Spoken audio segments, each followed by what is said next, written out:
Well, many parents feel like they might have hit a communication roadblock with their teenagers, and it can be really hard to get them to say more than one word when you ask them about their day, or they might not even answer at all. Yeah, this communication breakdown is more common than you think. In fact, a recent Gallup survey found that nearly half of parents find it difficult to talk to their teens about everything from school to mental health to social media.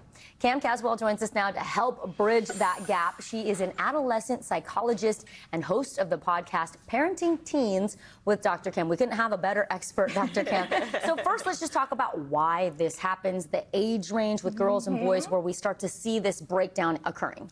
One of the biggest reasons is because when they become teens, we expect them to communicate the same way we do as adults. When they're little, we adapt. Right. Yeah. When we're older, we expect them to adapt to us. And when they don't, we get frustrated, we push more, and they pull back.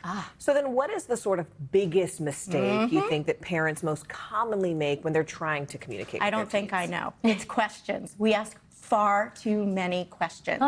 And we do it for a reason. That's how we communicate. Yeah. We want to connect with them. We're trying to get information out of them. So why not questions, right? But kids don't receive questions the same way. It feels like pressure. It feels like interrogation. So they shut down. They say fine because they're hoping you will stop, or they avoid you because they want to avoid you starting.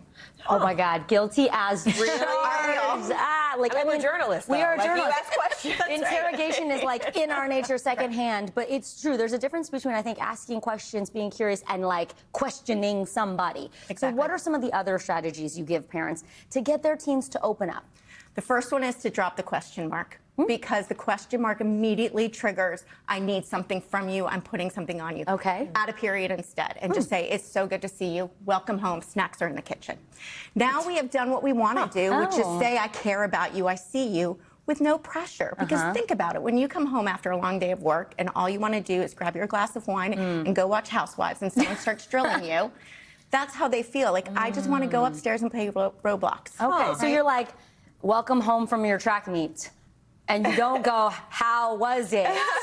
All you do, you just go, it's good to see you. I hope it went well. Yeah. Now, if they want to say something, they will. Okay. But it feels safe because they're not demanded. Okay, what if I play devil's advocate, though? Yeah, and say, look, I mean, as a parent, my job is still to parent and to guide. It's not to kind of let you run the show for just what's comfortable. For example, in my household, questions are a form of politeness. They're a form of care and curiosity. So my daughter is taught every morning when she wakes up to say, buenos días y cómo dormiste? How did you sleep? Yeah. That's a notion of care if you're in our home. How did you sleep?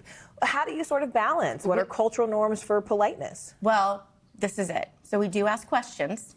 We absolutely can. One question at a time. Because kids take a while to process what you just told me. Now I have to think of what my answer is. Now I have to think about how to word that in a way you'll understand. And by then we're on question number 10, and they're completely lost. And they're like, I just don't even know what to do. So don't like batter them. No, one question, stay silent, give them plenty of time to process. You'll be surprised. It gets uncomfortable, but they'll come back. Okay, give us your 5 strategies for how we can get teens to open up.